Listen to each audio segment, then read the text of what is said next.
Hi, I'm Pat Halpin, and I'm an ecologist and I study whales, and we've been tagging whales in Antarctica to look at their behavior and their feeding patterns under the ice.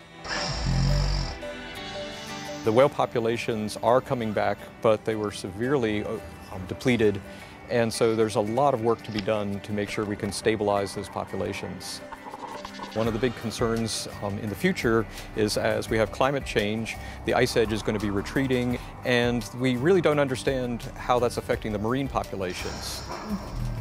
Our main goal is to have baseline data and to be able to understand how do these animals, these great whales, actually use the resources here. In Antarctica, we were primarily tagging humpback whales. See the tag on the whale? Yeah. So what we're interested in is to actually see how the whales use krill or other prey underwater, how deep they're diving, what kind of behavior they have.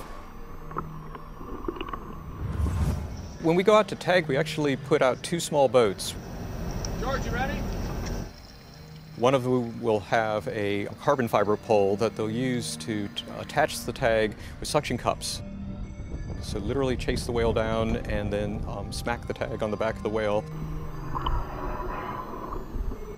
And it'll stick on just usually for a day or less. And it doesn't hurt the whale at all, it's just suction cups. Okay. What we found is the whales were feeding like crazy all night and then sleeping during the day. We'd get up in the morning and some of the tagging was fairly easy because the whales would be on the surface. And a lot of people don't realize that whales will sleep, and they sleep on the surface. So many of the whales were fairly passive, and so it was relatively easy most of the time. Sometimes not. When you're in a small boat in ice-filled seas chasing whales, it's kind of a unique experience.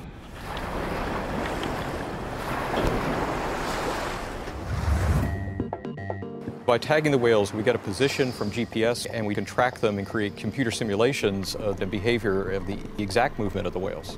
What we're looking at here is the movement of a whale underwater derived from the tag data, but then displayed using a software called TrackPlot.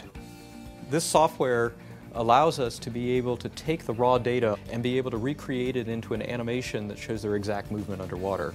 Using this, we can see how the whales respond to different levels of food in the water, how they're diving on it, where they're going, how they're feeding, what kind of interaction they're having with other whales.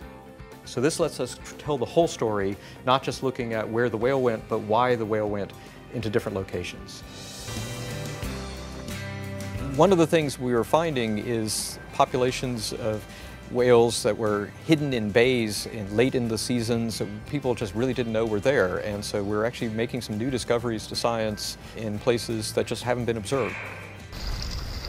Without knowing the baseline, we don't know how to manage these animals and how to manage the ecosystem properly. And without a baseline, we don't know how to measure things into the future. And really, this is some of the first work to try to document where we are today.